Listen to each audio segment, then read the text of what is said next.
Beware the beast man, for he is the devil's pawn. Alone among God's primates, he kills for sports, or for lust, or greed.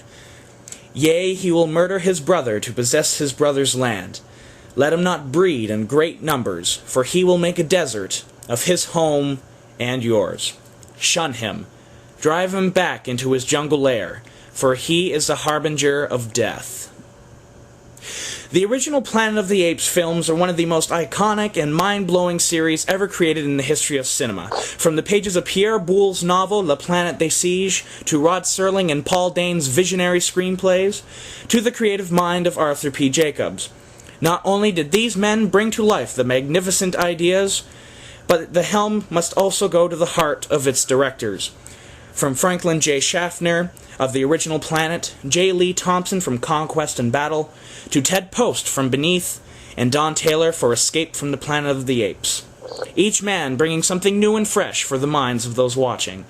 Above all this series would have been nothing without the work of revolutionary special effects and makeup artist, Academy Award winner John Chambers, and the magnificent cast that ranges from Charlton Heston, Roddy McDowall, Kim Hunter, and James Gregory. Each film not only brings to the screen gripping tales of humanity, but also is a social commentary which still withholds to this day, over 40 years after the release of the first Planet of the Apes film in 1968. Hello, I'm Adam Noyes from Chopper Pilot 5, and joining me today is a man who has a great taste in films, is an all-around great person, and above all, is more famous than me on YouTube, Zazubaar. Oh, let me know when the great guy gets here. Oh, thanks for having me on, Adam. I'm glad to be here. Yeah. It's just, we should begin this video with, how have the Apes series, impacted you, or, actually, I'm gonna just clarify something. Here, we're just gonna talk about, the original 5 films, which is Planet of the Apes, Beneath the Planet of the Apes, Escape from the Planet of the Apes, Conquest for the Planet of the Apes, and Battle of the Planet of the Apes. We're not gonna touch on that monstrosity Tim Burton created, and the surprisingly great reimagining of the Ape series, Rise of the Planet of the Apes. Okay. So we'll just start off on how the Apes films have impacted you and how great they really were. So we'll start with you, Zazubaar. Sure. Well, I kind of got my Apes obsession going when I was about 13 years old, so I was a little bit of a late bloomer, I guess you could say. I saw the original Planet of the Apes one night on Fox, the Fox movie channel. Yes. That's where I first saw it, because on Thanksgiving weekend, they did a thing called Channel of the Apes, and that's where I saw the original 5, and I watched them every day, even if they were reruns, because I was just my mind was completely blown, like you said in your speech. The thing about Planet of the Apes is that it's so unbelievably original. Like, there's nothing else like it. And that's what really captivates me and a lot of other people I know. It's just one of those things you have to see to believe and to, really understand. It's not one of those things where you can just look at the parodies and the stuff that's based on it and just say, hey, I know what Planet of the Apes is all about. You've got to see the original movies, and no matter if their drops in quality, they all have a special place in my heart. They just have their own certain ambiance that they bring, and they really just kind of... I wanted to be a film director before I saw Planet of the Apes, but in a way, it almost made me want to be a more complex film director, a little bit more allegory, a little bit more thematic stuff, and a little less, focus on action and spectacle, even though these movies definitely have them. So I think they just kind of added to my drive to become a filmmaker. Right. The first time I ever watched any of the Planet of the Apes movie, the first Planet of the Apes movie I ever watched was Battle for the Planet of the Apes. And for some reason, they were playing on the History Channel. What? I know. I have no idea. I think that one makes the most sense because it's like a war movie, but... But they were playing all of them on History Channel. And it was really weird. I have no idea why they're on History Channel, but they were. And that's where I was introduced to them. And I sort of never really heard of them again Like, I thought they were really cool. Like, I loved the makeup. But I never really heard of them again until it turned 40 years old, and on AMC, American Movie Classics, they played 24 consecutive hours of Planet of the Apes movies. And I watched all of them in a row. And each one just made me smile. Each one had a even though some of them have their faults, I do say each one had a great story. Each one definitely had a point it wanted to reach across to its audience, and each one was just plain old, just a great and exciting film to watch. Yeah. And that even goes for Battle of, because even though it's, in my opinion, the most flawed out of all of them, I still loved watching it. Yeah. I agree. That is definitely, of course, not counting the Tim Burton atrocity, but that is definitely the worst of the original 5. Yes. And even it's got its moments. It's got its really great moments of characterization and themes, and I don't know. The thing about Battle is, I'm sure we'll get into it in more detail later, is that it's kind of like the, it's trying to, like, retell the revolution, and tries to, like, have the humans revolt against the apes. Like, almost like what they did in the last movie. Right. And, even it's got its moments. I enjoyed watching it, too, but it's definitely the most boring of the 5. Right. And, how I mentioned in my little speech I made at the beginning, I said each film not only brings to the screen gripping tales of humanity. I really meant that. And it's sort of ironic how they are apes. But these apes they're human. It's not just because, like, they're being played by a human, but they're literally human. They have the same emotions as humans. They have, like, a mind of a human. And a language. What'd you say? And a language. Yes. And a language. I love Cornelius's line in Escape when they're like asking him how do you learn to speak English, and he goes, "What's English?" That made me. Yeah, I love that. And he goes, "I just speak the language that my father taught me and what his father taught him." And I guess they all learned it from Aldo in the original timeline, but I find it funny about what they do in the new timeline. Yeah. The one with Caesar in it. Yeah. What was I guess we'll just start off by we'll talk about all the movies in order. And so we'll start off with, of course, the automatic best, the original Planet of the Apes. So you want to go first, or should I? I'll go first. Okay.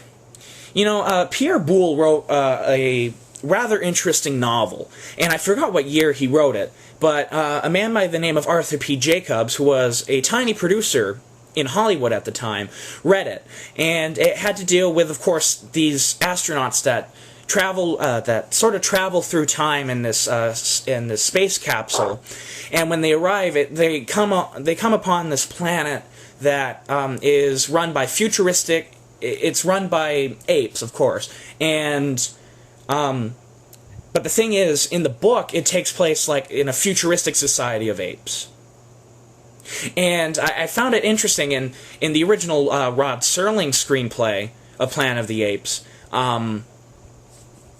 which Rod Serling has also written his great deal of fantastic films, like not only the Twilight series, but he wrote one of my all-time favorite films, which was called 7 Days in May.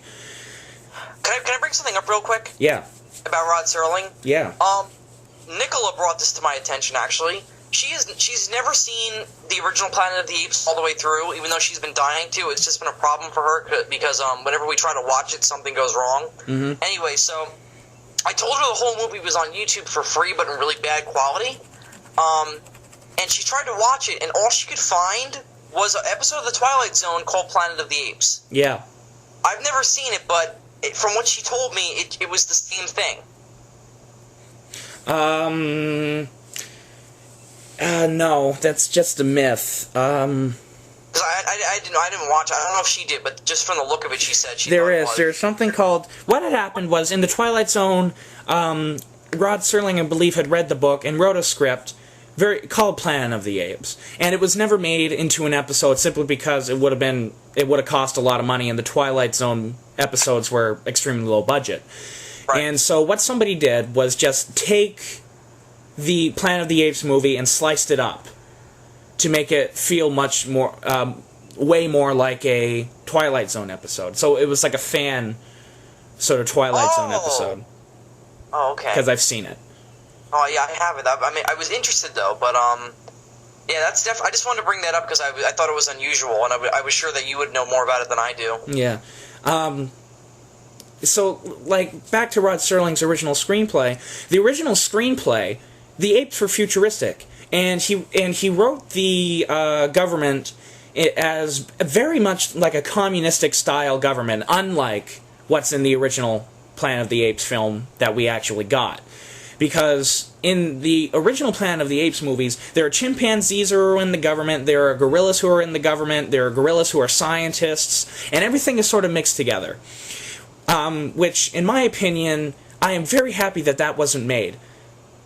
Because, in my opinion, the separating of the apes, like the gorillas are militaristic, the chimpanzees are scientific, and the orangutans are the establishment, the government, in my opinion, just speaks even more to how they're commenting on how society works.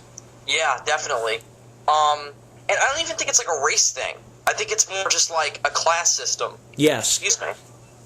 And I always laugh because, of course, in the Caesar timeline, it's a chimp who, causes the revolution. Yeah. And even though that's not what happened in the original timeline with the original Planet of the Apes, it's still unusual since it was a gorilla who stood up. It wasn't an orangutan. But the only reason I think the orangutans are in that position of power is because the lawgiver was an orangutan.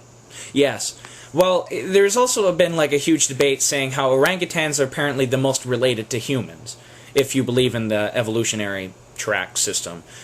Yeah, but isn't it chimps that are 98% identical? No, it's the orangutans. Oh, really? Yeah, the chimps are the second most. And right. So the debate is, honestly, I don't think this is what happened, but the debate was that they sort of set it up as since the orangutans are most like us, they will be the government. The chimpanzees are the second most, they will be the scientists, and then, of course, the gorillas are the least like us, and, they'd be the dumb military people. Right, well, I wouldn't call them dumb, because, Ursus and Beneath is dumb. That was in a different film, like, we're looking at the original. I know. And you do get that sense, like, what's his name? He was the guard of, George Taylor's... hold on, I can think of it. Julius, yes. Yeah, because I remember George Taylor saying, "Julius, you!" And then he's like, "Shut up, animal!" And then he sprays him. He's clearly not anywhere near as smart. Like, he doesn't really know what he's doing, which, again, is just that sort of commenting on society.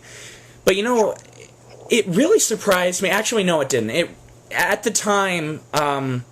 Arthur P. Jacobs and Rod Serling were going to nearly every single film studio out there to make this movie, and everyone was shooting them down. And to tell you the truth, I never really understood why. Because of the budget. I heard about that, and I've also heard that it's the fact that like every single film that had to deal with like an ape had a really cheesy man in an ape suit. Right.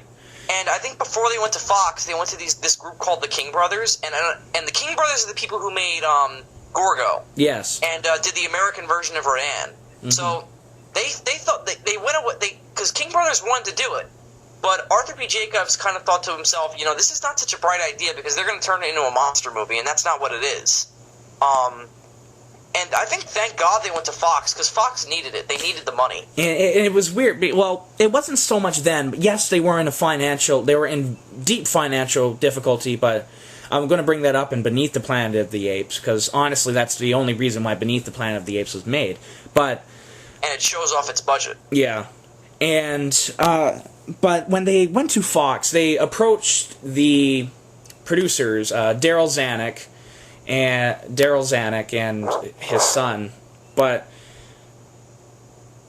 and they loved the idea, but they said, okay, what's the budget going to be? And they estimated what their budget would be, and they were horrified. The producers were horrified by the number. And And so what the producer said is, here's $30,000, create makeup that will impress me.